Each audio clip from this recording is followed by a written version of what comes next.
vamos falar sobre Espiritismo? Eu sou Débora Rabelo, aqui dos Amigos de Nosso Lar, trazendo a você a ciência, filosofia e religião. Desde já convido você a conhecer este canal, clicar no sininho, dar o seu like, comentar os vídeos e me ajudar a divulgar este canal de luz. Trago a você a continuidade do nosso estudo de O Livro dos Espíritos, agora com o capítulo número 1 sobre os Espíritos, da segunda parte, Mundo Espírita ou Mundo dos Espíritos, a partir da questão 76, que vem falar sobre a origem e natureza dos espíritos. Pergunta: como podemos definir os espíritos? Resposta: podemos dizer que os espíritos são os seres inteligentes da criação.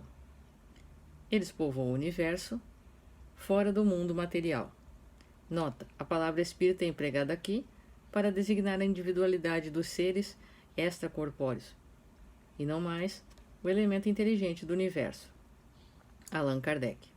Questão 77. Os espíritos são seres que se diferem dos outros perante a divindade, ou são apenas emanações ou porções dessa divindade e chamados, por isso, filhos de Deus?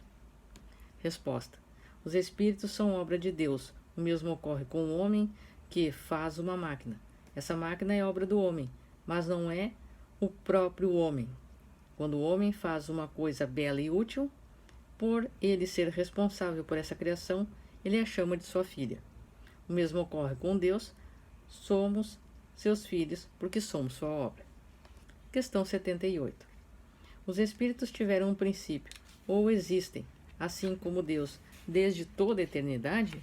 Resposta: se os espíritos não tivessem tido um princípio, seriam iguais a Deus.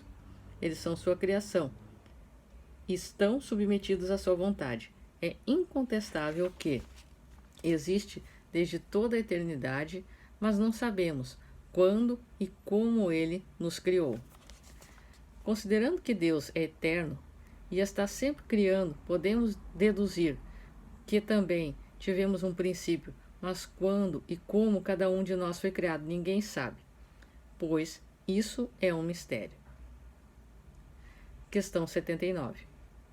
O universo possui dois elementos gerais, o elemento inteligente e o elemento material. Podemos dizer que os espíritos são formados pelo elemento inteligente e os corpos inertes pelo elemento material? Certamente, os espíritos são a individualização do princípio inteligente, assim como os corpos são a individualização do princípio material. A época e a maneira com que essa formação ocorreu é que são desconhecidos. 80. A criação dos espíritos é permanente ou só ocorreu no início dos tempos? Resposta: é permanente. Deus jamais deixou de criar. 81. Os espíritos se formam espontaneamente ou procedem uns dos outros? Resposta: Deus cria os espíritos assim como cria todas as outras criaturas, pela sua vontade. Mas, repetimos, a origem deles é um mistério. 82. É correto dizer que os espíritos são materiais, ou seja, não possuem matéria? Resposta: como podemos definir uma coisa quando faltam termos de comparação e ainda utilizando uma linguagem insuficiente? Um cego de nascença pode definir a luz? Imaterial não é o termo mais apropriado, incorpóreo seria mais exato, pois, sendo uma criação, o espírito deve ser alguma coisa. É a matéria quintessenciada, mas sem comparação ou semelhança com alguma coisa na Terra. É tão etérea que não pode ser percebida pelos sentidos humanos. Observação: matéria quintessenciada, substância etérea e sutil. O espírito utiliza o termo matéria quintessenciada, mesmo sabendo que ainda não temos condições de entender o que seja essa matéria.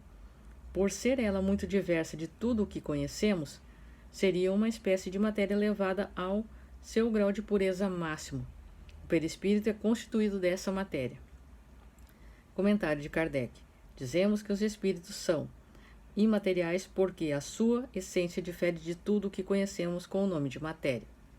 Uma comunidade de cegos não teria termos para definir a luz e seus efeitos. O cego de nascença acredita possuir todas as percepções pela audição, pelo olfato, pelo paladar e pelo tato.